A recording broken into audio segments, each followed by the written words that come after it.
Wow.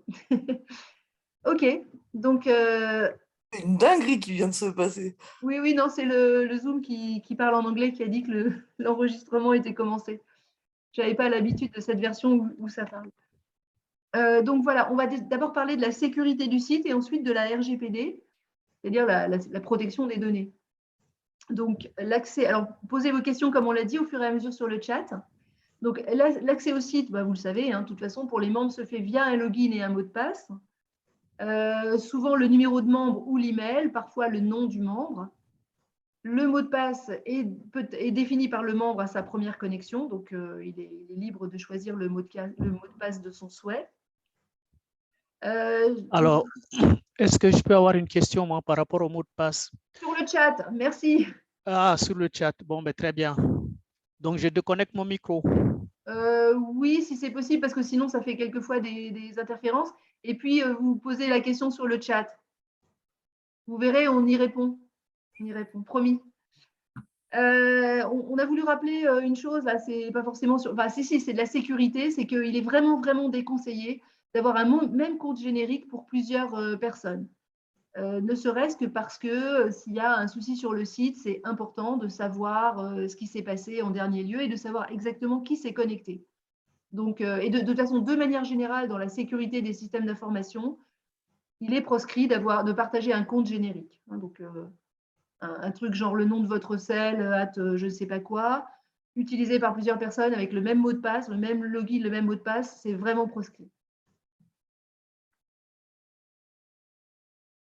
Alors, on déconseille également fortement d'autoriser la création de comptes par les visiteurs, puisque vous en avez peut-être été victime, mais ça donne lieu à des attaques de robots qui créent des comptes, et quand on arrive le matin ou le soir et qu'on se connecte, on se rend compte qu'il y a eu plein de demandes de création de comptes qui sont des aberrations, puisque ce sont des robots. Et de toute façon, la création de compte par les visiteurs, si on peut la comprendre sur des sites où il peut y avoir potentiellement des milliers d'utilisateurs, sur nos sites de sel ou nos sites de petites associations, enfin donc d'un nombre de membres limité, elle a peu d'intérêt. Si les gens souhaitent ce seront souvent des gens qui ont envie de connaître votre sel et qui sont tombés sur le site, ils pourront vous contacter via le formulaire de contact ou les coordonnées de votre association que vous donnez sur le site. Si vraiment vous tenez à cette demande de compte par l'utilisateur, sachez que le CAPTCHA est activé par défaut sur le site pour la demande de compte, justement, par un visiteur, et pour le formulaire de contact. Et si vous tenez vraiment à cette demande de compte, on recommande le modèle Honeypot, le module, Honeypot, beaucoup plus efficace que le CAPTCHA. Il faut nous demander son installation, c'est-à-dire qu'il faut la demander via un ticket, et le support, une personne du support vous l'installera et vous le paramétrera. Je demande à mes collègues s'il y a des questions. Non? Non. Ok. Alors, toujours la sécurité du site, la protection du site, donc de ses données, de ses modules logiciels, etc. C'est notre hébergeur Gandhi qui assure la protection des serveurs qu'il met à notre disposition. Et Drupal est également protégé autant que possible. Alors, aucun système n'est à l'abri des hackers, mais Drupal, la communauté Drupal fait très, très régulièrement des mises à jour de sécurité. C'est-à-dire que dès qu'une faille, et on en trouve malheureusement toujours, dès qu'une faille est repérée, il y a une mise à jour de sécurité, et le support fait les mises à jour de sécurité dès que possible. Alors, les mises à jour de sécurité, ce sont des mises à jour sur 400 sites, donc ce n'est pas toujours immédiat. Donc, quand vous avez un message, des mises à jour sont possibles, ne vous inquiétez pas, c'est nous qui les faisons, et les mises à jour de sécurité sont faites très rapidement. À moins qu'on ne lise que la mise à jour de sécurité, cette mise à jour, cette version-là, présente d'autres soucis, puisqu'il y a quand même une veille, en particulier par Laurent, une veille sur les différentes versions de Drupal et ce qu'elles apportent et ce qu'elles pourraient engendrer comme problème. Donc, le support est vigilant là-dessus, et en particulier Laurent. Voilà, donc les serveurs sont protégés, les informations du site, les modules, le logiciel du site, les données sont protégées. et la protection des données des personnes, elle fait l'objet de la RGPD. Donc, je voudrais savoir si, avant ça, vous avez des questions sur la sécurité du site, sur ce premier sujet. Pas de questions? J'ai mis un message, c'est une observation plus qu'une question. Bonjour. Bonjour. C'est Eric. Ok, donc il y a déjà des questions? Ben oui, j'ai mis un message, mais bon, je ne sais pas si c'est comment le prendre. Je faisais juste l'observation qu'il y a à peu près 10% des adhérents des SEL qui ont des comptes utilisateurs, et nombreux SEL utilisent un compte utilisateur pour le SEL, et les différents membres de la collégiale et parfois au-delà utilisent ce compte utilisateur pour aller voir ce qui se passe sur ces leaders. Donc c'est des comptes utilisateurs partagés en fait. Moi, je sais qu'en matière de sécurité informatique, c'est vraiment à éviter, puisqu'il n'y a pas de traçabilité, hein, parce que quand c'est plusieurs personnes, bah, ça n'est personne. Après, bon, bien sûr, chacun fait ce qu'il veut. Alors après, Celidaire est peut-être un cas particulier. Je laisse mes collègues répondre sur cette observation. C'est une réalité. L'idéal, effectivement, c'est de ne pas fonctionner comme ça. Après, ça fait parfois sens, je pense à ces leaders, mais pas seulement, ça fait parfois sens sur une communication très particulière. Une actualité qui est publiée au nom de l'association, il est évident qu'elle n'est pas publiée au nom d'Éric ou de Georges ou de je ne sais pas qui, c'est pas possible. Donc c'est vite compliqué et ça implique beaucoup de rigueur. C'est surtout ça. Après, j'ai vu dans les messages sur le côté là, qu'il y avait des messages en russe, en grec, en tout ce qu'on veut qui arrivent sur les contacts des sites. Martine évoquait le cas des comptes robots. On est exactement dans cette configuration-là. Ces contacts qui s'établissent, enfin, ils tentent d'entrer en contact avec vous, généralement pour vous vendre des trucs absolument fabuleux, du Viagra, des plateformes pornographiques, enfin, des médicaments douillés, enfin, c'est toujours très, très intéressant. Et c'est pas incurable, mais quasiment. Alors, quand on met en route Honeypot, ça limite un petit peu le problème, mais c'est malheureusement le problème de beaucoup de boîtes mail relativement publiques, parce qu'en fait, ils passent par le contact du site, et si on verrouille ça, les gens qui ont vraiment besoin de vous contacter ne peuvent pas vous contacter. On rentre vite dans des considérations qui sont compliquées. Donc, à part tout les mettre à la poubelle, et je reconnais que c'est pénible, il n'y a pas beaucoup de solutions. Bah, la solution, c'est de ne pas autoriser les créations de comptes. Non, ce n'est pas une création de compte, c'est ce qui arrive dans les contacts. Les contacts, le formulaire de contact. Voilà, c'est les formulaires de contact. Et si tu mets dessus un CAPTCHA qui est trop compliqué, ou si tu mets dessus, les gens qui ont vraiment besoin de te contacter, ils n'arrivent plus non plus. Donc, ça devient vite difficile à gérer. C'est vrai que c'est le problème des CAPTCHA où il faut compter des voitures et ensuite des feux rouges et ensuite des bateaux. Et on se dit non, j'en peux plus et je m'en vais. Effectivement. OK. Il y a d'autres questions ou pas? Enfin, sur le chat. Annick, Philippe? Non, alors, je n'ai pas tellement écouté ce que tu as dit, excuse-moi. J'ai vu une question sur comment fait-on un ticket, différence entre Gandhi et Drupal. Et voilà, donc pour l'instant, ce sont les questions. D'accord. Bah, alors, Gandhi, c'est la société qui nous fournit les serveurs. Ils nous fournissent des serveurs tout nus. Et Drupal, c'est un CMS, c'est-à-dire c'est une sorte de moteur à faire des sites web. Il y en a d'autres. Il y a WordPress qui est assez connu. Et donc, sur les serveurs, on installe Drupal. Et ensuite, on met donc un certain nombre de modules, donc les logiciels de Drupal, auxquels on rajoute des logiciels, des modules, des logiciels spécifiques CommunityForge. On fait un habillage qui s'appelle le thème, et puis tout ça vit avec des données. Voilà. En gros, un site, c'est composé de modules logiciels qui sont standard Drupal et certains qui sont développés par CommunityForge, donc par Matthew Slater, dont on a parlé, qui est l'un des fondateurs et qui est encore le développeur. Et ensuite, il y a des contenus, des données, etc. Et tout ça constitue le site. Si ça ne répond pas à la question, reposer une question plus précise, mais je pense, voilà. Donc, Gandhi, notre hébergeur, nous fournit voilà, dans des salles machines réfrigérées, nous fournit des serveurs tout nus. Pour faire une analogie avec des choses de la vie quotidienne, Gandhi, ça serait la boîte de Lego. À l'intérieur, on construit quelque chose avec les Lego. C'est ça. Ok, merci. Donc s'il n'y a pas d'autres questions, Philippe, tu peux poser des questions. Est-ce qu'il y a d'autres questions? Juste une petite information.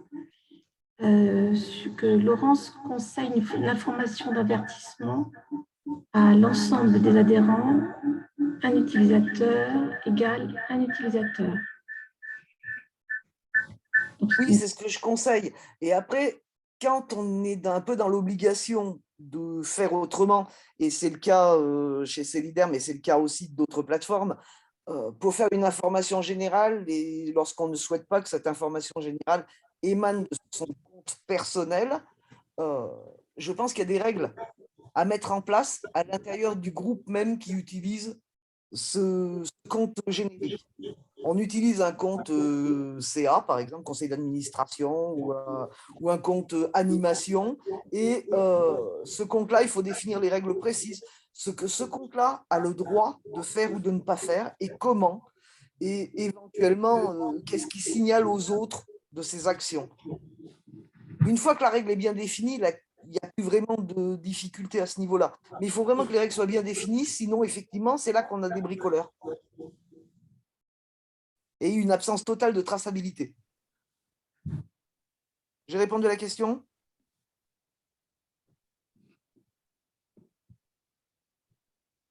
Ok.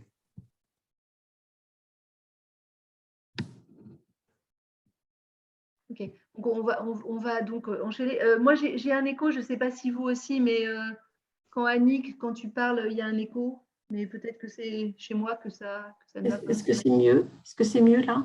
Oui, oui. Oui, d'accord.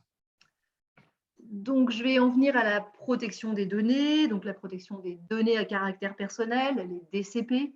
On ne dit pas les données personnelles, on dit les données à caractère personnel, parce que ça ne change pas grand-chose, mais voilà. Donc, c'est une réglementation européenne, comme vous le savez, et en France, l'autorité de régulation et de contrôle, c'est la CNIL. Alors, je vais être très rapide sur les petits rappels, mais ça fait jamais de mal de les rappeler. La donnée à caractère personnel, c'est toute information qui permet d'identifier directement ou indirectement une personne physique. Donc, bien sûr, donc à droite, vous avez vraiment le détail. Enfin, c'est pas chaque donnée n'est pas, on n'a pas listé toutes les données, mais donc on a les données d'état civil, d'identité, d'identification, l'image, la photo est une donnée à caractère personnel. Les données de vie personnelle, de vos habitudes de vie, la situation familiale, la vie professionnelle, les informations d'ordre économique et financier, vos comptes en banque, etc. Les données de connexion, c'est-à-dire des adresses IP, des identifiants, ce que vous avez, voilà, des informations d'eurodatage, de géolocalisation, des informations, tous les cookies, etc. Alors, s'il est possible, par recoupement, de savoir qui vous êtes, par recoupement de plusieurs informations, la donnée obtenue est aussi considérée évidemment comme une donnée à caractère personnel. Pour que toutes les données qu'on a citées ne soient plus à caractère personnel, elles doivent être rendues anonymes. C'est ce que font par exemple les entreprises. Les entreprises sont parfois obligées d'anonymiser les données. Alors, à l'intérieur des données à caractère personnel, on a des données dites sensibles, donc, qui sont à droite ici. Donc, voilà, je vous laisse les lire. Hein. Donc, voilà, celles-là, il faut encore plus les protéger. Donc, les données sensibles, en fait le règlement européen interdit de les recueillir, vraiment interdit, sauf si on en a besoin. Hein, c'est-à-dire si c'est par exemple un logiciel médical, forcément, il y a des données de santé. Si les informations sont rendues publiques, parce que la personne souhaite partager ses infos, etc. Bon, si elles sont nécessaires à la sauvegarde de la vie humaine, voilà. J'ai mis un petit peu de théorie que vous pourrez relire si vous avez envie d'en savoir plus. Alors, ce qui régit la RGPD, ce sont les traitements qu'on effectue sur ces données personnelles. Donc, on a d'une part, l'objet, c'est la donnée à caractère personnel, et on a des traitements. Alors, en gros, toute opération informatique sur une donnée à caractère personnel est un traitement. Donc, vous voyez, je les ai mis ici, la collecte, l'enregistrement, l'organisation, la structuration, conservation, etc., la communication, le rapprochement, le verrouillage, l'effacement, la destruction. Donc, en gros, toute manipulation d'une donnée à caractère personnel par un logiciel est un traitement. Alors, vous allez voir pourquoi on parle de traitement. Donc, les exigences de la RGPD, en gros, c'est 3 familles. Des exigences qui sont liées au traitement. C'est qu'il faut que ce traitement de données ait une… Alors, il y a la licéité, ça veut dire la légitimité du traitement. C'est-à-dire que il faut que ce traitement obéisse à une finalité dont votre association ne peut pas se passer. Ça, c'est vraiment important. C'est-à-dire qu'il ne faut pas que sur vos sites… Alors, c'est vrai que sur les sites Ceforge, c'est assez limité puisque ils vous sont livrés un peu clé en main. Mais sachez-le pour d'autres sites ou d'autres données informatiques. Donc, pas de données personnelles, pas de données à caractère personnel qui ne servent pas une finalité qui est nécessaire à votre fonctionnement, de votre association. Bon, il y a un principe de transparence, etc. Enfin, je passe. Il y a une limitation de la conservation, ça c'est important, c'est-à-dire qu'il ne faut pas garder plus que nécessaire des données qui ne servent plus. Alors, c'est un peu compliqué la RGPD parce que par ailleurs, il y a aussi une nécessité parfois de conserver des données à des fins juridiques, judiciaires, etc. ou à des fins d'archives. Mais voilà, l'idée, c'est quand même de ne pas garder des données, c'est-à-dire que des membres qui étaient là il y a 10 ans, gardez-les peut-être par devers vous sur un fichier fermé sur votre PC, mais ne les gardez pas sur le site. Et c'est quoi le critère de choix des différents critères? Pour la purge? Ouais. Bah, il faut purger. Enfin, moi, par exemple, dans une autre association, si la personne n'est plus adhérente, je supprime Ah oui, ces ça, données du site. ok. Voilà. Et bon, on sait tous qu'on garde quand même un fichier. On se dit, bon, si jamais, machin. Mais vraiment, sur le site, je sais qu'il y a des sites qui conservent, qui gardent des membres qui ne sont plus là depuis un certain temps. Pour moi, si on n'en a plus besoin, on ne garde pas. C'est quasiment du jour au lendemain. C'est-à-dire que si la personne n'est plus adhérente, alors, le problème, c'est qu'on ne sait pas toujours que la personne ne va pas réadhérer, on ne le sait pas tout de suite. Mais il faut un certain courage pour virer des membres, mais c'est comme ça. Donc, Oui, mais si la personne elle revient, elle est censée réadhérer, donc elle reprend tout l'adhésion à zéro. Il faut une décision, oui, après on peut recréer son compte. Bon, il n'y a pas de notion d'ancienneté, je pense, sur nos sites. Alors, il y a des exigences. Je vais nuancer un tout petit peu ce que tu dis, entre autres par rapport au fonctionnement même des selles. C'est-à-dire que quelqu'un qui quitte, enfin qui ne reprend pas son adhésion, la notion d'effacement de ces données peut être un problème, notamment si la personne a un compte déficitaire. Donc, suivant le fonctionnement, est-ce que ton banquier accepterait que tu lui dises oh, bah, écoute, demain, je quitte Banque Populaire parce que d'abord, je suis à découvert de 6 000 €. Tu vas voir s'il va être d'accord avec toi. Par contre, tu as le droit de quitter Banque Populaire si tu es à plus 6 000. Là, il n'y a pas de critères pour exiger d'être excédentaire non plus. Non, ce n'est pas une obligation d'être excédentaire. Non, mais par contre, ça peut être un critère pour dire à quelqu'un que non, tout de suite, on ne va pas supprimer son compte sur la plateforme. Quelqu'un qui va demander la suppression de ses données sur la plateforme, on peut anonymiser éventuellement ces données. Voilà. Ce n'est pas forcément l'idée du siècle. Entre autres, si la personne a un compte très déficitaire, par exemple. Non, mais je pense que vraiment, Laurence, il faut l'anonymiser, parce qu'il ne faut vraiment pas… Oui, non, mais l'anonymiser. Si on veut être en règle mais sur les notions de suppression, parfois, c'est light à ce niveau-là. Oui. Mais bon, alors après, effectivement, il faut gérer ce problème de la personne déficitaire, mais on peut à ce moment-là, on l'anonymise et on garde par devers soi, c'est-à-dire théoriquement sur un PC coupé du monde, ce qui n'arrive jamais, ou sur une feuille de papier, puisque la RGPD ne concerne pour l'instant que l'informatique. Non. Ah non, papier aussi maintenant. Non, enfin bon, ok. Et donc, et c'est en ça que devers vous et vous anonymisez. Et là, je vais faire sur les papiers aussi. C'est on ne permet plus à vos plateformes, à vos adhérents, à vos simples adhérents, d'imprimer la liste des adhérents. Dieu merci, parce qu'il l'a trimballée partout et elle traînait partout. Et alors là, amis de la protection des données, bien le bonjour. On trouvait tout ce que les gens échangeaient, on trouvait leur nom, leur prénom qui traînait, leur téléphone qui traînait pendant les forums des associations sur les tables, c'était l'horreur. Donc tant mieux. Maintenant, seuls les administrateurs ont ce genre de documents. Et là aussi, attention à ce que vous faites avec les documents qui traînent de partout, les gens qui stockent. Et là, on revient à la notion de stockage. Les gros stockages, alors il y a le trésorier qui en a, il y a le président qui en a, il y a le nouveau président qui a les doubles de l'ancien président. Et au bout d'un moment, là aussi c'est pareil, il y a des données qui traînent absolument de partout. Faites-y attention, faites-y attention. Répertoriez les personnes qui ont des documents papier. C'est justifié ces documents papier. Pour la comptabilité, par exemple, pour un certain nombre de trucs, c'est justifié. Pour les personnes, pour beaucoup de choses, ça peut être justifié. Mais attention à ce que vous faites avec. Ne les faites pas traîner partout et évitez de les multiplier par 100 000.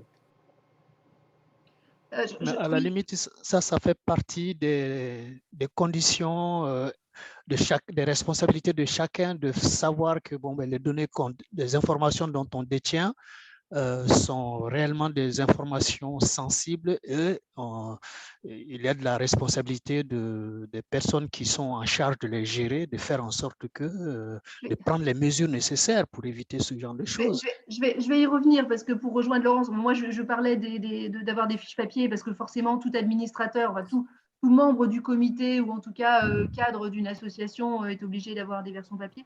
Et de toute façon, votre association doit vous faire signer un document dans lequel vous vous engagez, enfin doit faire signer à tout membre qui arrive un document dans lequel il s'engage à ne pas diffuser les informations. Donc c'est là que je rejoins Laurence. On s'engage à ne pas faire traîner les listes partout. Nous, on l'a sur les sites Community Forge, on l'a, comment dire, on a réduit les possibilités, comme le disait Laurence. On va y revenir, hein, c'est dans 2 ou 3 pages là. On a réduit les possibilités, donc les membres ne peuvent plus extraire les données et on voit le minimum. Donc on est à peu près tranquille, mais de toute façon, les membres, il y a un devoir des membres. Je vais y revenir. Là, je faisais juste un tout petit peu la théorie avant. Alors, Philippe, est-ce qu'il y a des questions? C'est ça? Tu lèves la main? Alors, moi, j'ai quelques remarques de Francis, celle de Souillac, qui dit qu'il s'identifie avec le prénom et l'initiale du nom pour des raisons de sécurité. Est-ce que c'est bien utile? Est-ce que cela renforce notre sécurité? Ce serait plus facile et convivial d'utiliser le nom et le prénom complet. Une autre personne, Michel Yoche, qui formule que sur le site on utilise le nom, prénom, adresse, photo, téléphone, c'est sensible. Je crois qu'il y a aussi, c'est bien le recoupement qui pose problème. L'anonymisation d'archives, comment gérer les données statistiques. Attends, Annick, on va répondre au fur et à mesure. Oui. Donc, le numéro de téléphone, c'est une donnée d'identification, mais ce n'est pas une donnée sensible au sens des données sensibles de la RGPD. Mais c'est bien une donnée à caractère personnel. Qu'est-ce que tu as dit d'autre? Nom, prénom, etc. En fait, sur nos sites, ils ne sont pas visibles de l'extérieur. Non, c'est ça, oui. Il n'y a aucune visibilité de l'extérieur. Après, là, parce que c'est une question je ne sais pas si tu as ça plus loin dans ton bazar, Martine. Oui. D'accord, donc on y reviendra. On y reviendra plus loin, que ce soit pour Michel ou Nathalie ou. Oui, on va vous parler de comment elles sont protégées sur nos sites. Là, je faisais vraiment, parce que je pense que s'il y a des choses, par exemple la purge, c'est important d'y penser, collecter le minimum de données, comme je l'ai mis dans la présentation ici. Jamais plus de données que nécessaire. C'est vrai pour d'autres choses. Nous, comme j'ai dit, sur CForge, c'est assez limité que vous pouvez faire. Donc, la première famille d'exigences, c'était des exigences liées à ce que vous pouvez faire des données à caractère personnel. La deuxième exigence, elle est liée aux droits des personnes. Donc là, c'est un peu plus connu. Tout le monde sait qu'il a droit à l'information, droit d'accès, rectification, effacement, la limitation de ces données. La portabilité, bon, ça, c'est plutôt pour des opérateurs, pour transférer ces données chez un autre opérateur. Ça concerne assez peu les sites Community Forge. droit d'opposition, etc. Bien sûr, si quelqu'un est opposé à ce que vous utilisiez ces données, et puis, bon, ça n'est pas cohérent avec le fonctionnement de l'association. On est obligé d'avoir un minimum de données personnelles sur les sites. C'est vraiment un minimum. Et la troisième famille d'exigences, c'est les exigences sur la sécurisation des données à caractère personnel. Donc ça, on va y revenir. Il y a un tas de, notamment les serveurs doivent respecter un certain nombre d'exigences qui sont quand même très draconiques, très drastiques. Il faut respecter, je crois, 9 exigences sur 12. Enfin voilà, je ne suis pas rentrée dans le détail. Je vais continuer, mais on va surtout y revenir quand on va parler des sites et peut-être montrer des choses. Donc je voulais quand même rappeler dans les devoirs de votre association, que vous pouvez rappeler, vous êtes administrateurs locaux, il faudra les rappeler aux membres de votre comité. Et je pense que vous êtes tous en phase avec ce que je vais dire. Les traitements de données à caractère personnel ne se limitent pas à ceux effectués sur notre site. Vous avez des fiches informatisées, des fichiers de liste de membres, des adresses mail, des téléphones, etc. Donc Laurence, on a parlé tout à l'heure, tout ça doit être aussi en conformité avec la RGPD. Votre association a le devoir de tenir un registre des traitements qui sont effectués sur les données à caractère personnel, c'est-à-dire de dire quelles données vous utilisez pour faire quoi. Donc ça, c'est pour nos sites, mais c'est aussi pour, je ne sais pas, une liste d'adhérents avec leur numéro de téléphone, dont la finalité est de pouvoir les appeler, etc. Pour identifier un DPO, donc un délégué à la protection des données, et puis faire signer par chacun de ses membres une fiche de consentement l'informant de l'ensemble des traitements effectués par l'association. Donc là, on est plus large que nos sites Community Forge. Finalement, vous allez voir, sont suffisamment encadrés. Et chaque membre, on en a parlé tout à l'heure, donc chaque membre a des droits, mais aussi des devoirs. Il a donc des droits sur ses propres données à caractère personnel, on l'a dit, pouvoir les consulter, les modifier, les minimiser, etc. Et puis, il a le devoir de ne pas divulguer les données à caractère personnel des autres membres. Pour faire écho à ce que disait Laurence tout à l'heure. C'est-à-dire qu'on n'imprime pas la fiche de la liste des membres avec leur numéro de téléphone et leur mail pour la balader un peu partout. Est-ce qu'il y a des questions? Alors, une question sur le... Peut-on demander, Michel qui demande, peut-on demander que les membres donnent une photo d'eux pour mettre sur le site? Non. Attends, j'entends pas, Annick, c'est un truc qui fait du bien. Vas-y, reprends. Peut-on demander que les membres donnent une photo d'eux pour mettre sur le site? Oui, bien sûr. On peut leur demander, mais ça ne peut pas être une obligation. Une photo n'est pas essentielle au fonctionnement de l'association. Mais vous verrez que c'est protégé, parce que la photo va être sur le profil et les profils sont protégés. Voilà. Mais en soi, ce n'est pas une donnée essentielle. C'est une donnée de convivialité, mais ce n'est pas une donnée essentielle. C'est ça. Elle n'est pas forcément… Bon, après, elle peut être quand même considérée comme facilitant le fonctionnement de l'asso, parce que les gens se connaissent. Mais après, voilà, il ne faut pas non plus retenir son souffle et ne mettre aucune donnée de peur de la RGPD. Hein. Ce qui reste à l'intérieur de votre site, et on va y revenir dans 3 minutes, ce qui reste à l'intérieur de votre site, c'est protégé. Après, si chacun joue le jeu, ne divulgue pas les données, etc. Mais on va y revenir dans le concret. Est-ce qu'il y a d'autres? Vas-y, Annick, la suite des questions. Oui, Laurent soulignait pour les photos qu'il fallait demander la permission, le droit à l'image, que les gens soient d'accord avec leurs photos, mettre leurs photos. Non, parce que du coup, si la personne ne veut pas la mettre sur les sites, elle n'est pas obligée. Donc, oui. Bon, effectivement, après, il est bien d'avoir à la fois le consentement RGPD et le droit à l'image si vous faites des petits films ou des photos des événements. J'ai levé la main. Oui. Mais Eric 44, est-ce que vous pouvez poser vos questions par le chat? C'est compliqué, là. Il y a des sujets qui sont faciles à tchatcher. Je sais écrire, mais il y a des choses qui sont plus compliquées à communiquer. Bon, attendez, on va voir si Annick a d'autres questions. Il y a d'autres questions, non, pas pour le moment. Ok. Alors, allez-y, Eric 44. Oui, alors je trouve que c'est assez difficile parce que le sujet, il est à la charnière entre, tu as dit tout à l'heure, effectivement, il faut que ça soit en lien avec l'objet de l'association, avec les buts de l'association. Et quand on est au cœur des systèmes d'échange locaux, il s'agit de développer du lien. Donc les données qui sont collecter et solliciter auprès des adhérents, c'est pour faciliter le lien, tu l'as très bien dit, liste de noms avec des téléphones, etc., des mails, et si on me demande des visages, c'est pour pouvoir mieux se situer, puisqu'on a beaucoup des mémoires visuelles, et quand tu as pas mal d'adhérents, c'est compliqué.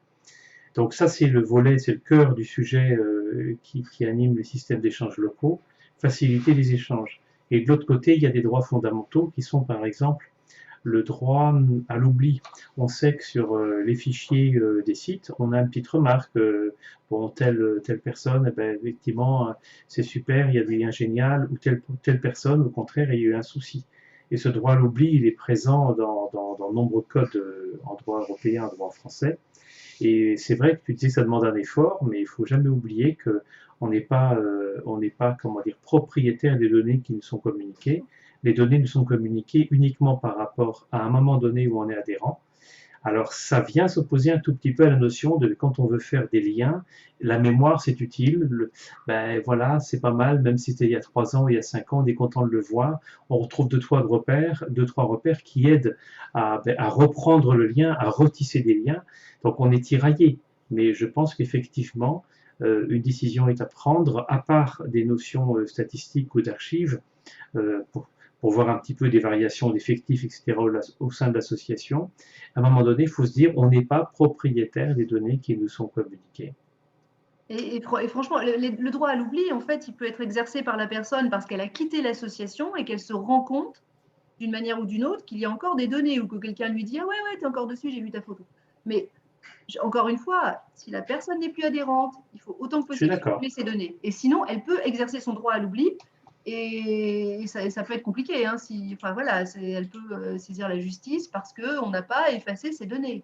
Il y a des petits marrons qui s'amusent à faire ça sur des sites, des petits stagiaires qui étaient là il y a 15 ans ou 20 ans dans des entreprises et qui s'amusent à voir si on a encore des données personnelles et c'est dangereux. Donc moi, je dis, vous gardez de la manière que vous pouvez les noms des personnes. Si vous voulez, vous faites une petite photothèque dans votre salon des gens qui sont partis il y a 1 an, 2 ans, 3 ans. Mais sur le site, je pense qu'il ne faut que des membres actifs ou qui l'étaient il n'y a vraiment pas très longtemps. Et le lien, après, on a quand même des systèmes d'échange locaux, donc système d'échange local, donc a priori, les gens, on peut les voir par ailleurs. Enfin, le site n'est pas tout dans la création du lien, et c'est plutôt les événements et ce qu'on partage. Est-ce qu'il y a d'autres questions? Non, pour le moment, il n'y a pas d'autres questions. Il y a Michel qui souligne que les membres peuvent être désactivés et que les informations restent sur le site. Oui, mais ça, non. Alors, ça, non, parce qu'on peut se faire épingler. Oui, mais ça, c'est une remarque qui… Oui. Non, il faut supprimer le compte et toutes ces données. Enfin, voilà. Je vous dis, on est tous pareils, on garde une petite trace quelque part sur un PC quelconque ou sur papier, mais il faut supprimer toutes les données. Donc, on va continuer. Donc, chaque membre, moi, je le redis, a des droits, mais aussi des devoirs. Et il faut, de toute façon, votre association doit vous faire signer une charte RGPD qui va au-delà du site Community Forge. Ça, j'ai trouvé, je le laisserai sur l'appli. Je trouvais que cette petite affichette de la CNIL était assez bien faite. Hein, ça reprend ce que j'ai dit. Constituer un registre de vos traitements de données. Faites le tri des données. Donc là, c'est est-ce que j'ai vraiment besoin de celle-là, de celle-là tiens, ce membre est parti il y a 3 ans, je ne le garde pas. Je l'ai désactivé, non, je supprime ces données. Respecter les droits des personnes, ça c'est la petite charte qu'on fait signer. Sécuriser vos données. On va y venir pour en tout cas nos sites. Donc nos sites CForge, ils sont conformes à la RGPD. Nos sous-traitants, donc on a Gandhi, je l'ai dit, qui héberge, donc il nous fournit les serveurs qui sont protégés. Le data center est en France et à Paris, semble-t-il. Ils ont mis en place les mécanismes de sécurité. Ils sont en mesure de montrer un détail de tout ça. Si vous pouvez aller, vous tapez, je crois que c'est gandhi.fr, et vous allez voir qu'il y a tout un laïus sur la RGPD et le fait qu'ils sont conformes. Voilà, j'ai mis le lien si vous avez envie d'aller voir. Il y a Cloudflare qui est également conforme. Laurent, tu peux nous rappeler ce que c'est Cloudflare pour nos sites, s'il te plaît? Laurent? Oui, je n'ai pas de son. Ah, Tu n'as pas de son, tu ne m'entends pas? Non. Si je t'entends, je peux parler. Oui, vas-y, parle, voilà, c'est ça. Vous m'entendez? Oui. Ok. Cloudflare, en fin de compte, c'est l'intermédiaire entre ce que Gandhi, donc nos serveurs, et votre ordinateur.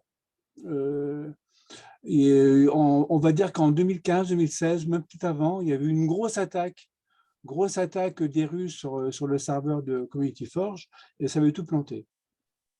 Ce qu'on appelle, c'est des attaques des DDoS qui ont vraiment… Donc, c'est des Russes qui attaquent, qui envoient des requêtes à forte quantité et qui plantent les serveurs. Donc, en fin de Cloudflare, lui, c'est l'intermédiaire. C'est un peu comme une mémoire flash entre donc, nos serveurs et votre ordinateur. Ce qui a dû vous arriver à un moment, quand vous avez fait trop de requêtes sur les sites Community Forge, vous avez un accès refusé, Cloudflare, trop de requêtes faites par votre site, votre IP, votre ordinateur, et vous êtes bloqué.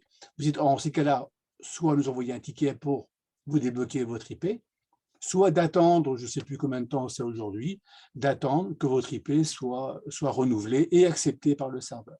Je crois que c'est 4 heures. Ouais, c'est vraiment le principe du Cloudflare, quoi, à faire. Il nous sert aujourd'hui aussi à… Enfin, c'est une partie pour enregistrer ceux qui ont des noms de domaine, des .org, des .fr, ce que vous voulez. Voilà. Cloudflare ne stocke rien de vos sites. Il faut savoir, rien de vos sites. C'est uniquement une passerelle. C'est tout. Voilà. Merci Laurent. Donc là, on a vu que le matériel, donc les serveurs sont protégés et qu'on a une deuxième couche de protection qui est d'avoir mis en place le Cloudflare suite à des attaques. Donc, à la première connexion au site, le nouveau membre est invité à prendre connaissance de la politique de Community Forge pour la gestion des données à caractère personnel. Donc, j'ai mis le lien. Je préfère pour l'instant aller sur la… Et donc, il est invité à cocher une petite case en disant qu'il est OK avec cette politique, enfin, qu'il en a pris connaissance. Alors, on a aussi sur le site communityforge.net, donc ce n'est pas le helpdesk, c'est l'autre, et les obligations RGPD, c'est la même chose. C'est communityforge.net, le site qui présente nos sites. On a une page qui s'appelle politique de confidentialité, donc c'est le menu RGPD en barre latérale de droite, qui contient de nombreux liens intéressants. Je vais laisser, tiens, je vais y aller. Normalement, j'ai ouvert le site. Vous voyez le… Non, alors c'est pas ça, c'est ça. Voilà. Est-ce que Laurence, tu veux le commenter, cette magnifique page pleine de liens? Je ne vois pas. Ah, vous ne voyez pas, vous ne voyez que mon PowerPoint? Oui. Ah. Oui. Bon, bah écoute, si tu veux commenter, est-ce que tu te connectes et puis je te passerai l'écran? Bon, je ne sais pas comment je fais pour partager tout. Si je change, ça va être une galère. Je sens que je vais ne rien partager si j'essaye de partager plusieurs fenêtres.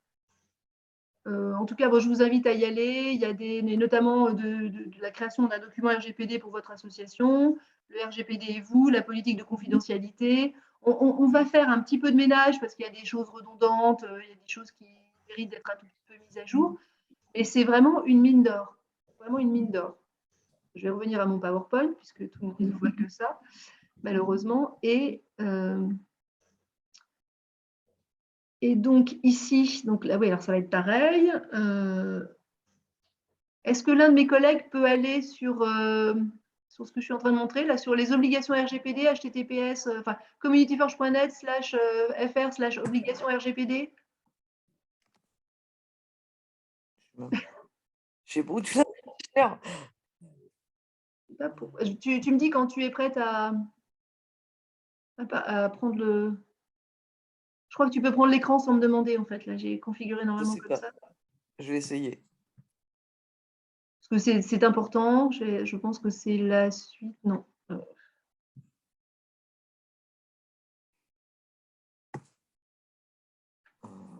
Alors, il y a quelques questions qu'on abordera tout à l'heure, parce qu'elles sont liées vraiment au fonctionnement du site. Donc, quand on abordera les sites… Bah, on y est sur les sites là, hein, puisque on est sur la première connexion au site et là, donc la prise en compte.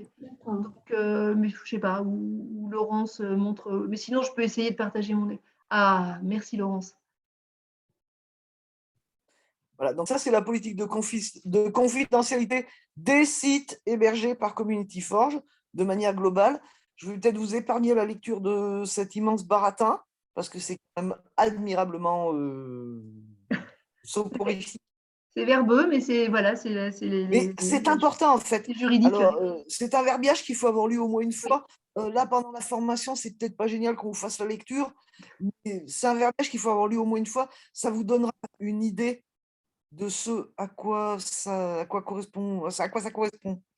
Après, vous avez donc sur le site de Community Forge, vous avez un menu RGPD, c'est un bloc sur le côté droit. Voilà. Et là, vous trouvez un certain nombre de documents qui ont complètement du sens pour vous. Les canevas officiels, les documentations liées aux associations. Alors, le canevas, ça peut être un peu austère, mais une fois qu'on a compris le principe de savoir qui a accès et qui utilise des données, des données de confidentialité, des données personnelles des gens, qui les utilisent, pourquoi ils les utilisent et sur quel support ils les conservent, une fois qu'on a dit ça, tout est dit. Donc en fait, c'est l'essentiel. Quand vous cherchez à gérer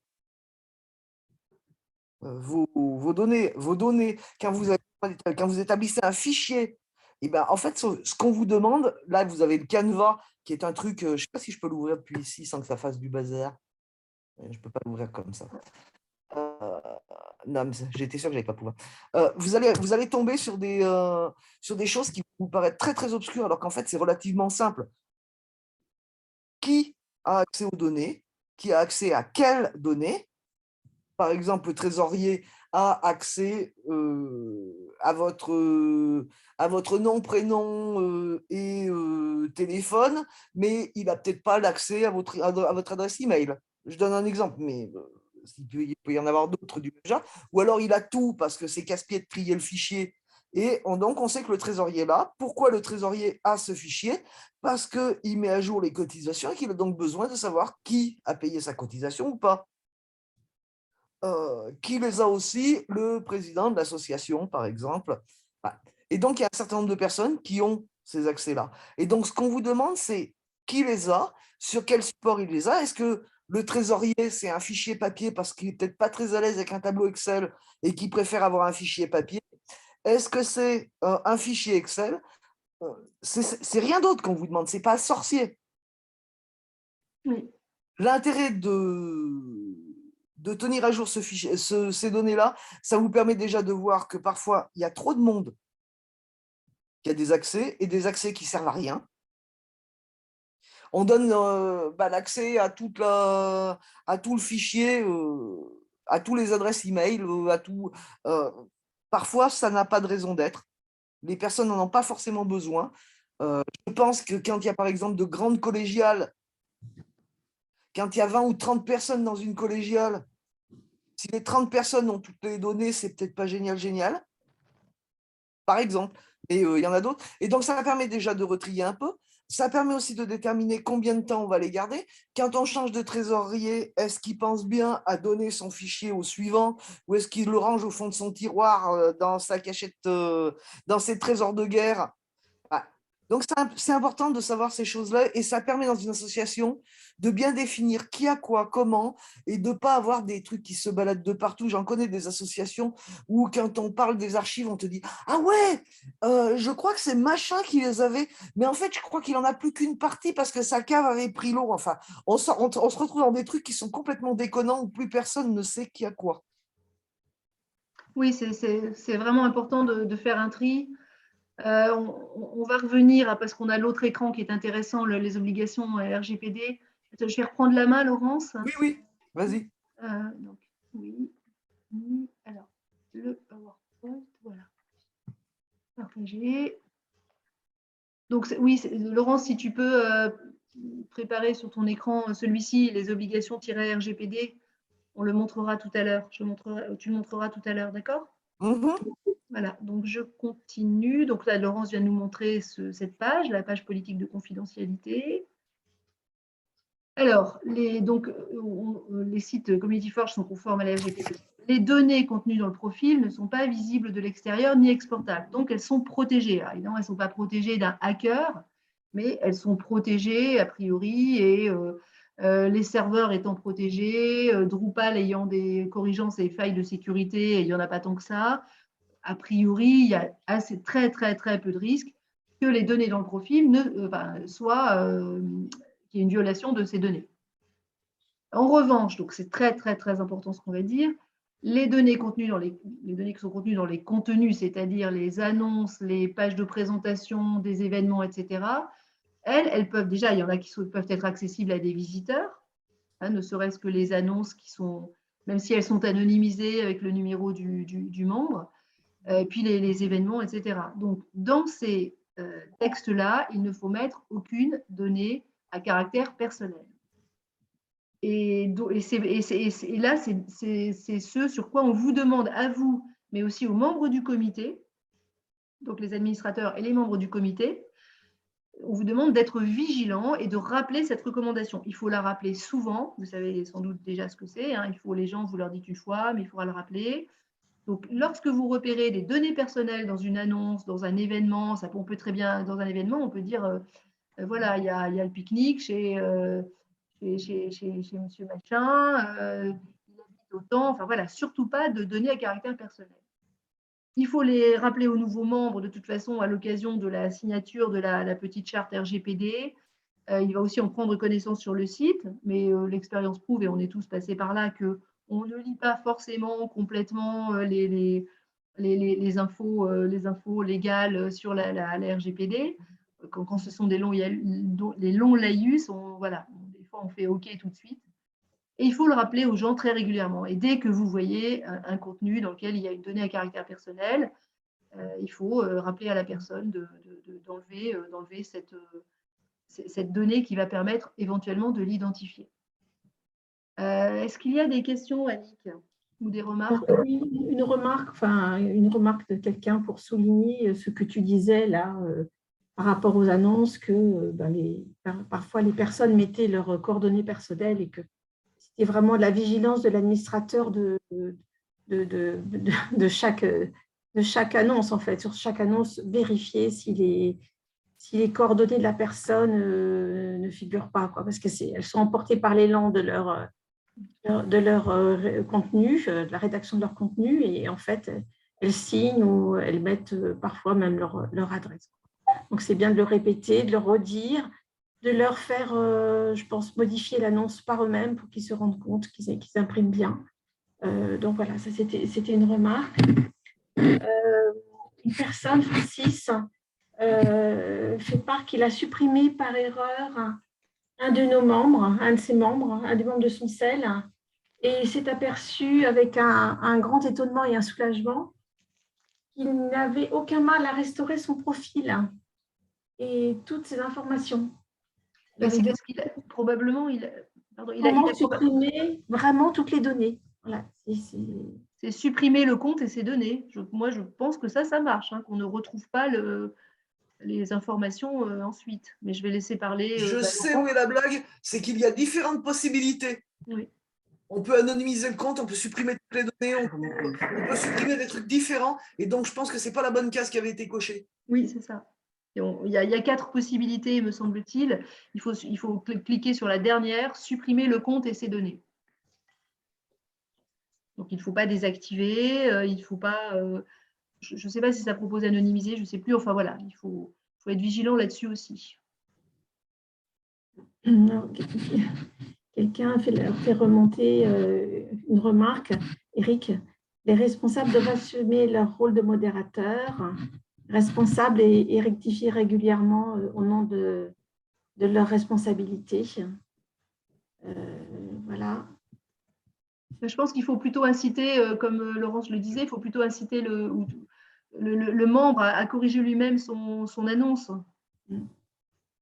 Ça me paraît plus… Bon, après, chacun fonctionne comme il l'entend, mais bon, Et ça, de plus, ça sensibilise le membre et la prochaine fois, il ne mettra plus ses données dans l'annonce.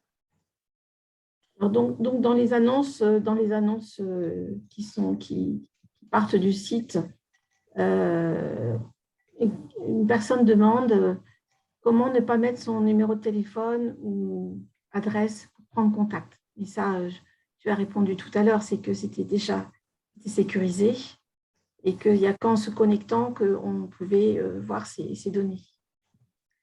Oui, je pense que le numéro de téléphone n'est pas obligatoire, mais la localité est obligatoire puisqu'elle permet de diffuser l'annonce. Hein, c'est là-dessus que s'appuie la diffusion de l'annonce. Et puis le nom-prénom, pour l'instant, voilà, on fonctionne comme ça sur les sites Community Forge. Je pense que le nom n'est pas obligatoire de mémoire, mais le prénom l'est. Le prénom l'est. Après, ça pose la question, parce que c'est une question récurrente en ce moment, des personnes qui voudraient utiliser un pseudonyme sur les sites, ne pas mettre leur adresse, ne pas mettre leur téléphone, ne pas mettre leur... Enfin, qui ne mettent plus rien dessus. Ils s'appellent Toto désormais. Et ça pose parfois problème. Ça pose un problème, entre autres, de réciprocité. Pourquoi est-ce que Toto a le droit de savoir que sur le site, il y a Annick machin, qu'il y a Martine truc, qu'il y a, etc. Et que lui, on ne sait même pas qui c'est Toto. Et qu'on ne sait pas où il habite. Il y a un moment où il y a une question de réciprocité qui se pose. Après, là, c'est une question de politique du site lui-même. C'est une question de politique du sel lui-même. Qu'est-ce que vous acceptez ou pas? Il y a des plateformes qui acceptent que les gens aient un pseudo, parce que c'est comme ça. Enfin, j'en connais plusieurs. Il y a l'Auberge de la Solidarité, entre autres, qui est chez nous, qui est dans cette configuration.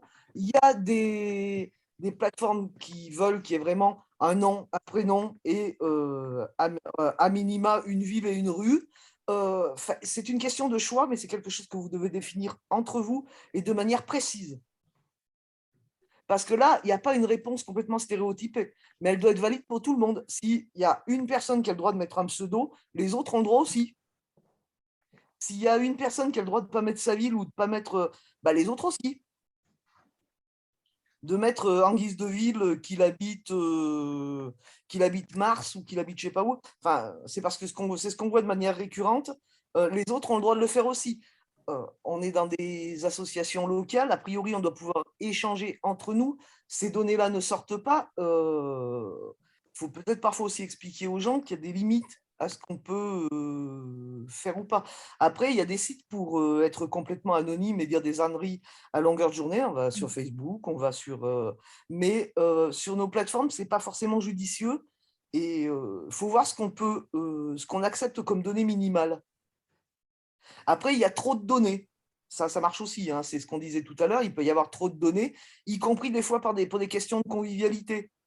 Le trop de données, ça peut être d'avoir rajouté une ligne avec la date d'anniversaire ou des trucs comme ça. Alors, ça peut être sympa pour souhaiter un bon anniversaire aux gens, mais en même temps, il y a des gens qui n'ont pas forcément envie que tout le monde sache qu'ils sont nés le 1er mai.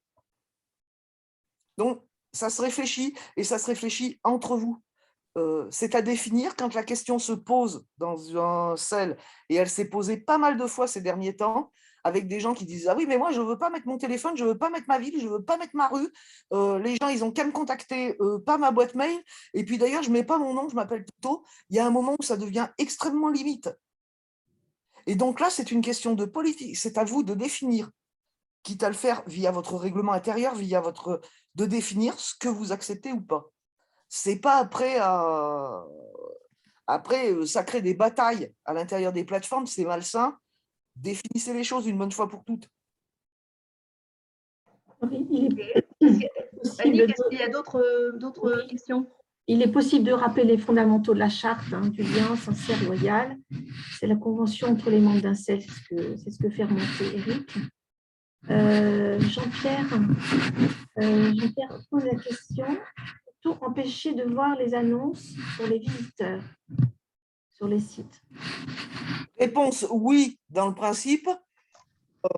Après, il faut savoir que vous allez perdre énormément en attractivité de votre site. Affichage, oui, en affichage de la En affichage, votre site, on va se demander si votre asso elle est vivante ou morte. Là, on va se reposer la question quand vous êtes visiteur, vous vous retrouvez dans la configuration, vous passez dans une rue et vous regardez la vitrine des magasins. Si le magasin, il a mis un gros rideau noir pour que vous ne regardiez pas à l'intérieur, vous êtes des fois pas super content d'aller dedans. Hein. D'autres questions, Annick? Alors, peut-être une question pour la fin, je ne sais pas. Comment fait-on un ticket? Ah oui, mais on va en parler, oui. Voilà. Et Régine de Belgique demandait l'adresse du helpdesk. Donc, ouais, justement, alors je regarde si j'ai autre chose à dire sur les données. Voilà, bah c'est une belle transition. Laurence, tu peux te préparer à montrer le helpdesk, s'il te plaît. Donc, bon, en fait, comment et quand contacter le support? Évitez le mail, s'il vous plaît, évitez le mail. Le mail, c'est moins efficace, c'est plus lourd parce qu'il faut suivre si on a répondu ou pas. Le ticket, c'est vraiment fait pour ça. Votre ticket, le ticket et la réponse que nous vous ferons va pouvoir servir à d'autres. Donc, avant de nous contacter, consultez le site. Et donc, helpdesk, donc l'adresse est ici et Laurence va le montrer dans quelques secondes. Avec vos mots-clés, généralement, la réponse à votre problème se trouve dans une fréquente asked question, foire aux questions en français, un ticket, donc un autre ticket, un tutoriel. Enfin, la plupart du temps, c'est un site qui est très riche, qui souffre un peu justement de la richesse des informations, mais dans lequel vous trouverez quasiment à 80% vos réponses. Si vous ne trouvez pas la réponse, Laurence va pouvoir montrer, je pense, comment vous posez un ticket. Laurence, tu prends la main?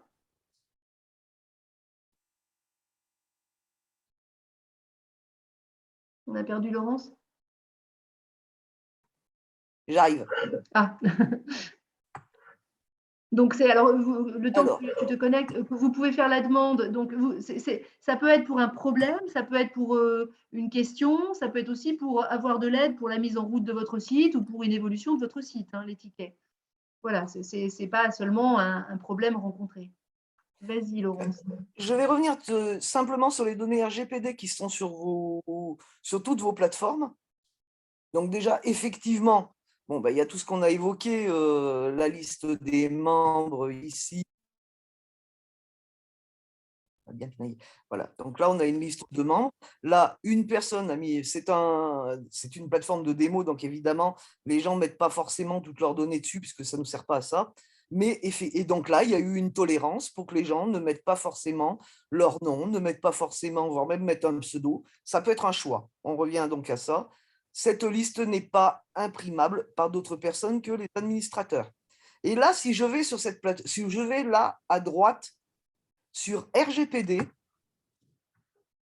vont s'afficher tous les gens qui ont des droits d'administration et donc toutes les personnes qui ont accès aux données des utilisateurs. Là, en l'occurrence, il y a Colette, Anne, Philippe, le comité, Christian.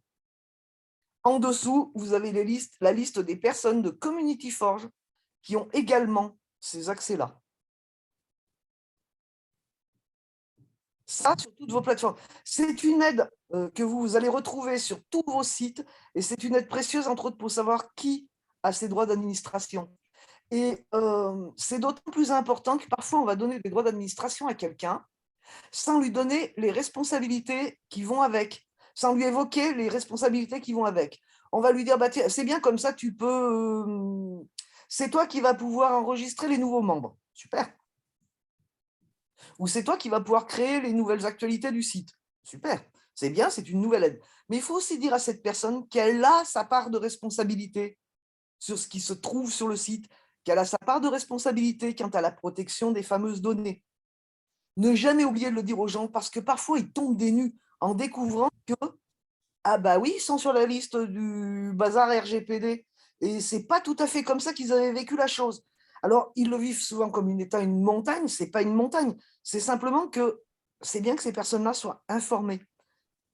Elles viennent filer un coup de main, c'est super, mais il faut qu'on les informe également des responsabilités qui vont avec et ça c'est vraiment important. Alors prenez le temps d'aller regarder qu'il y a dessus, parce qu'il y a parfois aussi dessus des gens qui n'ont plus de raison d'avoir les droits en question. l'administrateur qui n'est plus administrateur depuis un certain temps parce qu'il fait autre chose et qu'il a passé la main, mais qui a toujours ces droits-là sur le site, il continue à avoir des responsabilités alors qu'il ne s'en occupe plus. Il faut lui retirer ces droits-là. Je pense que c'est vraiment important. Allez regarder, prenez-en et profitez-en justement pour là aussi faire un peu de ménage. On trouve parfois sur des plateformes 7, 8, 9, 10 personnes qui sont admins locales ou qui sont comités. Ça n'est pas raisonnable. C'est pas raisonnable. Il y a pas, vous n'avez pas besoin d'être aussi nombreux comme administrateur du site. Vous n'êtes, c'est pas cohérent. Alors, bien souvent, on a attribué ces droits-là à ces personnes-là parce qu'elles sont rentrées au CA. Elles sont rentrées au CA, donc automatiquement, on leur a donné les droits d'administration du site. Sans tenir compte que parfois, dans le lot, il y a des gens qui sont très, très en difficulté avec l'informatique et qui sont donc susceptibles de faire aussi quelques sottises magistrales, sans leur dire qu'ils viennent d'engager leurs responsabilités quant aux données sur le site. Sans leur dire tout ça. Attention, attention, attention. Parce que quand on le dit, lorsqu'on fait des formations avec des admins locaux, parfois ils tombent du ciel quand on leur dit ah bah oui, mais tu sais que maintenant tu es. Ah ben non, mais moi je suis juste au CA et je suis le trésorier ou je suis celui qui va chercher les clés de la salle publique. Celui qui va chercher les clés de la salle publique, il n'a pas besoin d'avoir accès à toutes les données du site. Donc attention à ça. Donc ça, je voulais vous faire voir ça. Je ne sais pas si je vais arriver à switcher sur une autre. Je suis arrivé à switcher là ou pas? J'ai changé d'écran, je suis sur le helpdesk. Oui, non, oui, non. Si, tu y es là. Ok, c'est bon. Donc là, on arrive sur le helpdesk. Alors le helpdesk, c'est le site sur lequel vous avez. Alors là, on est à l'extérieur, on passe dans la rue, on est visiteur. Vous avez malgré tout, ne serait-ce qu'en tant que visiteur, un grand nombre de tutoriels, d'aides, de beaucoup de choses. Là, vous avez des tutoriels, vous avez un certain nombre de questions récurrentes où vous pouvez tout de suite aller lire les réponses. Vous avez quand même une grosse aide déjà de l'extérieur. Maintenant, vous n'avez pas trouvé ou vous avez besoin de plus d'aide. Il n'y a pas de questions idiotes.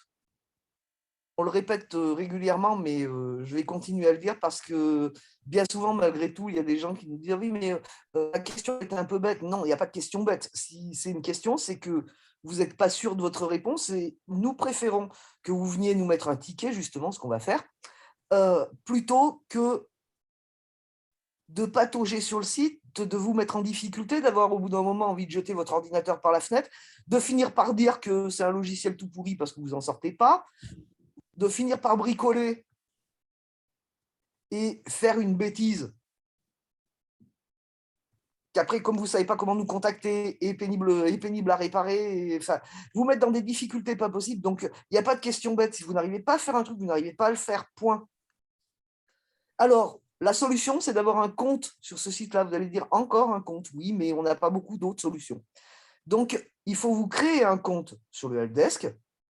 C'est exactement le même processus que quand vous créez un compte sur vos plateformes. Hein, c'est le même truc, je ne vous fais pas voir. Là, je vais donc me connecter sur le mien.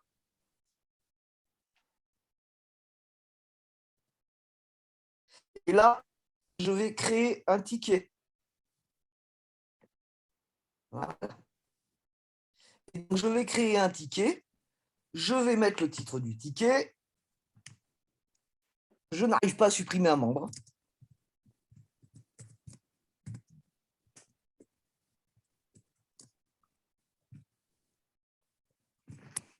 Je vais mettre mon nom ou mon prénom. Nous, ça crée quand même un peu plus de convivialité quand on vous répond. Le fait de mettre votre mail et pas celui de votre voisine, c'est bien parce que c'est à vous qu'on va répondre, pas à la voisine. Et ça ne sera pas visible de tous les utilisateurs qui rentrent sur le helpdesk. C'est un mail, il n'y a que nous qui allons avoir accès à ça et ça va nous permettre de vous répondre. Le nom de votre communauté. Alors, vous appelez, par exemple, le sel de la baleine, et ben vous mettez l'URL de votre site. http celle-de-la-baleine.communityforge.net, par exemple. Et pourquoi ça? C'est important parce que nous, ça nous permet de directement nous connecter sur votre site sans chercher pendant 3 heures où il est, en passant par Google. Parce que parfois, les gens nous mettent des trucs un peu folklore et puis nous, on cherche. Alors, après, votre site a-t-il la permission User One? Ça, c'est des informations qui nous aident, nous. Et après, bah, quel rôle est affecté par le problème? Eh bien, je suis le local admin. Et avec quel rôle? Et est-ce que c'est urgent? Ben, j'arrive pas à supprimer un membre, c'est un petit peu urgent. Après, il y a des choses, des fois, c'est pas urgent, c'est juste parce qu'on voudrait faire un truc. Et ben, j'ai essayé, donc là, on explique, j'ai essayé de supprimer le membre, mais je n'y suis pas arrivé, ou j'ai un message d'erreur qui s'affiche, ou etc., etc. Vous allez descendre et vous allez pouvoir, vous avez peut-être fait une capture d'écran du message d'erreur qui se produit, vous allez nous la mettre dedans. Ce sont des choses qui nous aident, hein, tout simplement. Et vous allez enregistrer. Ce truc, il va arriver dans les tickets. Voilà. Et les tickets, ben voilà. Il y a un ticket qui est arrivé aujourd'hui avec version responsive. Il a été rapporté par Marie-Lise. Et ce ticket-là, il va être, un d'entre nous va répondre. Et tout l'intérêt de passer par les tickets plutôt que de passer par nos boîtes perso, nos Skype, de passer par la boîte du support. Il faut penser que la boîte du support, elle est inondée de messages tous les jours, de tout ce qu'on veut, y compris de nos tickets. Donc, quand vous passez par un ticket, vous êtes certain que l'un d'entre nous, que nous allons le voir. Et puis là, par exemple, bah moi, j'ai répondu à une histoire de mise à jour de Drupal pour le Selcalade. Et puis, finalement, le Selcalade m'a répondu. Et puis, je ne sais plus. La réponse, il me fait, bah, ça dépasse mes compétences, ou j'ai besoin de l'aide des copains de CForge pour répondre, ou on n'a pas de réponse tout de suite. Bah, ça nous permet à nous d'en reparler sans avoir à se retransférer 10 000 mails entre nous. Là, tous les membres du support de Community Forge ont accès, voient le fil de conversation, voient où on en est, et voient donc la progression dans le truc, voient si on a une solution à apporter ou si on n'a pas de solution à apporter à la personne. Et ça nous permet à nous d'en discuter, d'avoir une sorte de trace. Entre autres, quand il y a une erreur ou quand il y a quelque chose qui dysfonctionne sur une plateforme, ça nous permet à nous d'avoir une trace, de pouvoir dire, bah, ça fait plusieurs fois qu'on nous le rapporte, c'est un truc, il faut qu'on se penche dessus. Ce n'est pas juste une plateforme qui a un problème, c'est plusieurs plateformes, il faut qu'on se penche dessus. Et donc, c'est important de passer par là, plutôt que par nos boîtes, où après, vous nous dites, ah mais oui, mais je t'ai envoyé un mail. Oui, tu m'as envoyé un mail, mais il s'est perdu au milieu du bazar que j'avais et il est aux oubliettes. Et donc là, ça nous permet à nous d'en reparler, ça permet beaucoup de choses. D'où l'intérêt du helpdesk quand vous communiquez avec nous. Il faut savoir dès que vous posez un ticket, dès que vous l'enregistrez, chacun de nous reçoit sur sa boîte perso le fait que vous avez posé le ticket. Et de même, quand quelqu'un a répondu et que nous avons un fil de conversation entre nous pour dire qui répond à tel ticket, que si on voit que le ticket n'a pas de réponse pendant 2-3 jours, il y en a toujours un qui dit, bon, le ticket là, je ne sais pas répondre, mais est-ce que quelqu'un peut faire? Voilà, derrière, il y a toute une mécanique qui se met en place derrière chaque ticket. Et c'est beaucoup, beaucoup plus simple pour nous que la boîte mail, bon, on l'a beaucoup dit. Est-ce qu'il y a d'autres questions? Alors, je ne sais pas si c'est une question. Eric a écrit supprimer les données afférentes à un membre, mais c'est vrai qu'on avait vu ça tout à l'heure. C'était juste pour une blague, hein, parce que c'était supprimer le membre, c'était juste une réaction. D'accord. C'est pour ça, voilà. D'accord. S'il s'agit de supprimer un membre, c'est une autre action. Je pense que c'est supprimer le compte, hein, c'est pas supprimer le membre. Je pense que c'est pas écrit, il n'est pas écrit supprimer le membre. Alors, Régine de Belgique qui a levé la main. On vous écoute. Bonjour à tout le monde et merci d'organiser cette rencontre. En fait, nous aimerions ajouter à notre selle en Belgique ici. D'abord, je voudrais vous dire que je regrette parce que quand Myriam était là, elle était à 25 km de chez moi. Et donc, le contact téléphonique était d'une facilité déconcertante, ainsi qu'avec François. Et je voudrais encore leur rendre hommage. Et je suis très heureuse de voir que Laurence, qui je pense était la troisième personne du trio du côté de Lille, si je me souviens bien, c'est toujours toi, Laurence. Oui. Ah voilà, donc bonjour, tu ne te souviens pas de moi parce que c'était du temps de l'Assemblée générale à Liège, en Belgique, donc il y a quelques années. Mais donc je voulais souligner que je comprends très bien que ce système de tickets est plus facile pour vous au niveau rationnel et mental, je le comprends. Au niveau émotionnel, moi il y a une barrière que je ne passe pas. Donc si je dois commencer à faire un ticket, ben, ça fait des mois que je ne le fais pas. Parce que je dois retrouver mon numéro de compte du helpdesk, ça fait 3 ans que je n'y ai plus été, je dois retrouver mon mot de passe, je dois redemander un mot de passe. Je comprends que vous, vous y êtes 3 fois par jour ou plus, mais nous, enfin, moi, j'y suis une fois tous les 3 ans. Donc, ça fait une différence d'utilisation. Ma question concrète, c'est que nous aimerions ouvrir à notre selle une partie alimentaire pour l'échange de légumes du potager, du jardin, des ustensiles de jardin. Et donc, j'aimerais pouvoir parler, si possible, à un humain pour savoir si ça s'est déjà fait dans d'autres selles. Et nous heurtons un petit peu à la monnaie d'échange, qui n'est pas alors 1 heure ou chez nous c'est une fleur. Donc c'est un peu, si quelqu'un, j'aimerais savoir si quelqu'un a déjà réfléchi à ce type d'échange et oui ou non, comment vous pouvez nous aider à introduire ce volet dans notre site, puisque nous aimerions en faire une section de notre scène. Alors, Voilà. c'est possible. Alors, c'est possible, Régine. Régine, c'est possible. Okay. Mais D'autres plateformes l'ont déjà fait, je suis certaine du truc. Je sais comment. Après, je vais revenir quand même à mon idée de ticket parce que je suis un peu bornée. Pose-nous quand même un ticket. Et puis après, ce qu'on fera, c'est qu'on communiquera avec toi, avec un Skype ou avec un... Il n'y a pas de souci. On l'a toujours fait et on continue à le faire. C'est-à-dire que la personne pose un ticket, puis derrière, on lui propose un rendez-vous. Un rendez-vous avec Discord ou un rendez-vous avec un autre moyen de communication ou même avec Zoom, là, puisque nous en avons un, avec Zoom. Et à ce moment-là, on peut parler plus précisément, directement avec les personnes. On n'est pas... Les tickets, pour nous, c'est important parce que ça nous donne de la traçabilité et que quand quelqu'un a juste un problème ou d'aller régler le problème ou de répondre à la personne et lui expliquer ce qui se passe sur son truc et ce qu'il faut qu'elle fasse. Après, lorsque des selles comme le tien a envie d'autre chose, a envie de faire d'autres choses, a envie d'évoluer, à ce moment-là, on provoque une réunion, on choisit un moment, et puis l'un ou plusieurs d'entre nous se disponibilisent. On fait un Zoom, par exemple, je te dis parce qu'on en a un, donc c'est assez simple, et on en parle à ce moment-là de vive voix. Oui, moi, je voulais, c'est ça, je voulais répondre la même chose. Hein, c'est que soit la réponse, elle est très simple, effacer les caches de votre navigateur, comme Laurence l'a fait dans un ticket, là, il n'y a pas longtemps, et OK. Mais soit on prend contact avec la personne, bien sûr. On se parle. Ok, donc je vais faire l'effort alors de retrouver quelque part au fond d'un classeur le moyen de me connecter au support. Si je suis gentille, j'irai même chercher ton compte, Régine. Ah, ça va. Ça serait... elle est gentille, donc ça devrait faire. Ça c'est vraiment très gentil. Et tu me le communiques comment alors, Laurence? Bah à ce moment-là, j'aurai ton mail, donc je te le renverrai. Ah oui, ça c'est super. Elle est gentille, ça dépend des jours. Et tu auras mon mot de passe aussi? Non. Non, mais moi, je peux rentrer par l'autre côté, puis si tu veux, je te crée même un mot de passe. Ah, d'accord. Et tu peux me le mettre en 2 mails différents. Quoi. Voilà.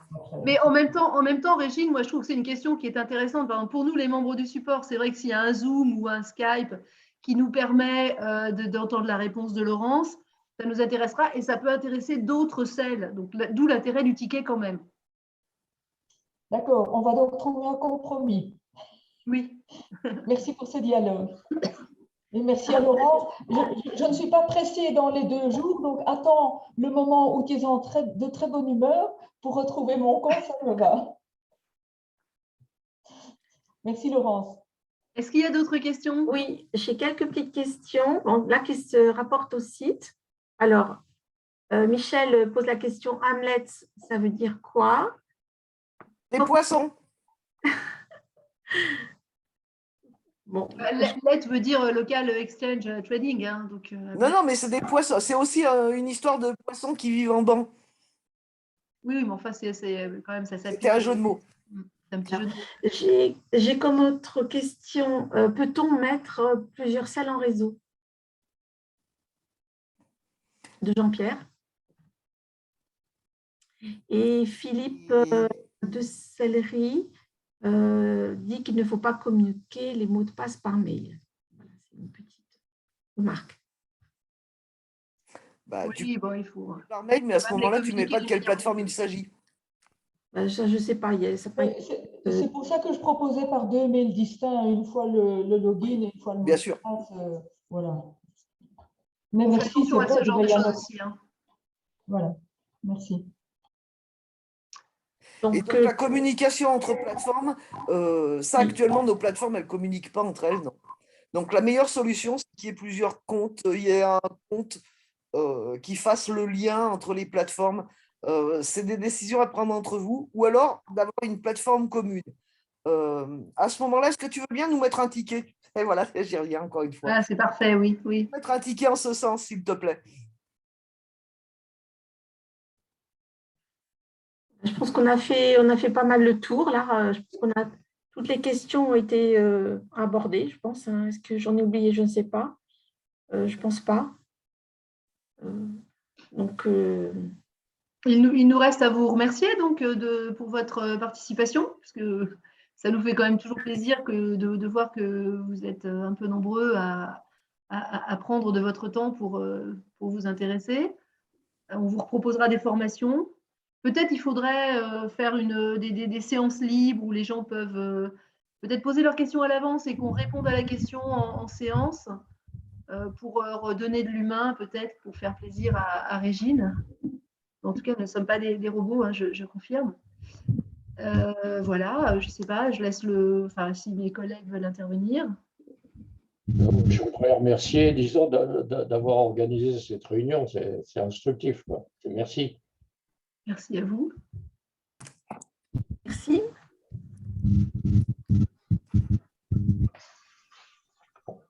Bah, écoutez, dans ce cas-là, nous pouvons clore la réunion.